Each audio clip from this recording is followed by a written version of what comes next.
تیسری بات یہ ہے کہ ہمارے بڑوں کا ایک طریقہ رہا ہے کہ تحصیل علم سے فارغ ہونے کے بعد اپنی اصلاح کے لیے کسی اللہ والے سے اپنا تعلق جوڑ لیتے تھے، اس لیے کہ اس علم کے اندر بلکہ ہر علم کے اندر ایک خاصیت ہے کہ آدمی اپنے کو بڑا سمجھنے لگتا ہے۔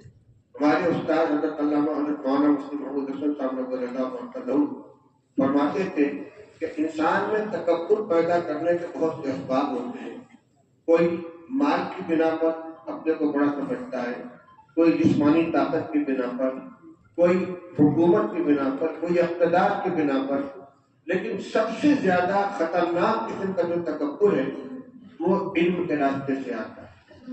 اس کے بعد فرماتے تھے کہ جب آپ گھر سے نکلے تھے پڑھنے کے لیے آپ اپنے کو سب سے چھوٹا سمجھتے ہیں، میں معمولی ہوں، یہ میرے ابا ہے، یہ میری اماں ہے، یہ بھیا ہے، یہ بہن ہے، یہ پھوپھی ہے، یہ خالہ ہے، سب آپ کو اپنے سے بڑے نظر آ رہے ہیں۔ اور آپ جب سر پہ پگڑی باندھ کے گھر پہنچیں گے تو آپ کو سب چھوٹا نظر آئے۔ میں عالم ہوں، یہ جاہل ہے، میں قرآن پڑھا یہ نہیں جانتے، میں مسئلہ جانتے ہوں نہیں جانتے۔ آپ اپنا قد بڑھا ہوا محسوس کریں گے اور ہر ایک کو آپ جاہل سمجھیں گے۔ یہ بڑی خطرناک چیز ہے۔ اس لیے یہ علم تواضع چاہے گا۔ جو پھلدار درخت ہوتا ہے اس کی شاخیں جھکی ہوئی ہوتی ہیں، تواضع پیدا کرے اپنے اندر اور تکبر ہرگز نہ آنے پائے۔ لیکن اس تکبر کو ازالہ کے لیے اور اپنے اخلاق کو درست کرنے کے لیے کسی نسخے سے متعلق ہو جانا زیادہ مفید ہوتا ہے۔ چنانچہ ہماری جتنے اکابر گزرے ہیں، جو حجت الاسلام حضرت مولانا قاسم صاحب نانوتوی رحمۃ اللہ علیہ ہوئے، فقیہ النفس حضرت مولانا رشید احمد گنگوئی رحمۃ اللہ علیہ، مولانا اشرف علی صاحب تھانوی، علامہ شیخ کشمیری، شیخ الاسلام، یہ کون فوٹو لے رہا ہے پیچھے؟ پتہ نہیں کہ نالائق کہاں سے آ جاتے ہیں، منع کرنے کے باوجود سمجھ میں نہیں آتا۔ جتنے اکابر ہیں شیخ الاسلام رحمۃ اللہ علیہ اور آج تک ہمارے جتنے اساتذہ کرام حال میں گزرے ہیں یا اللہ نے ان کو اپنی خدمت کا موقع دیا ہے، سب نے کسی نہ کسی بڑے سے اپنے کو وابستہ کر رکھا ہے۔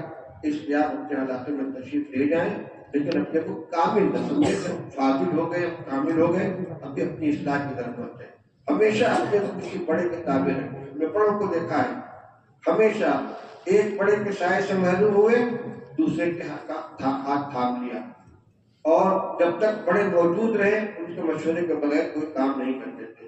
حضرت مولانا محمد زکریا صاحب رحمۃ اللہ علیہ، حضرت مفتی محمود صاحب، مولانا جبار صاحب عاقمی، مولانا منور صاحب بہاری، یہ تمام حضرت شیخ الدین شیخ محمد زکریا صاحب رحمۃ اللہ علیہ کے جو خلفاء ہیں، ان سب کا آخر تک یہ طریقہ رہا ہے کہ حضرت شیخ رحمۃ اللہ علیہ کے پیچھے بغیر کوئی کام نہیں کرتے۔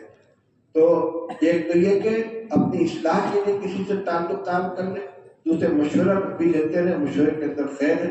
انشاءاللہ اگر آپ اپنی اصلاح کی کوشش کریں گے تو جو علم آپ نے حاصل کیا اس کے اندر چار چاند لگے گا، اس میں نورانیت آئے گی۔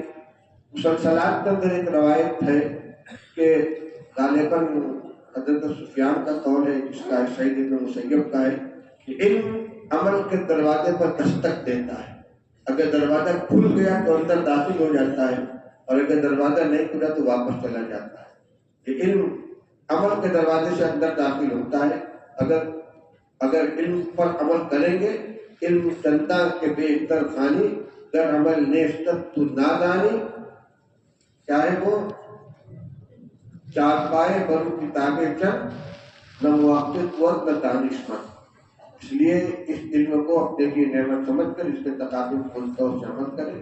اللہ تعالیٰ اس کے توفیق نصیب فرمائے۔ اور آخر میں اپنی طرف سے یاد کرنا چاہتا ہوں کہ اس طالب علم کا جو حق ہوتا ہے، اس حق کی ادائیگی میں یقیناً کوتاہیاں ہوئی ہیں، اگر مگر نہیں کر رہا ہوں، اس صراحت کے ساتھ کہہ رہا ہوں، اور طلبہ ہمارے پاس امانت سے اس امانت کی ادائیگی میں جو مجھ سے کوتاہی ہوئی ہو، آپ لوگ اپنے دل سے اس کو معاف کریں اور دعا کریں کہ اللہ تعالیٰ کی ہمیں معاف فرمائے اور اس رشتے کو ہمیشہ باقی رکھ کر خدمت کی توفیق عطا فرمائے۔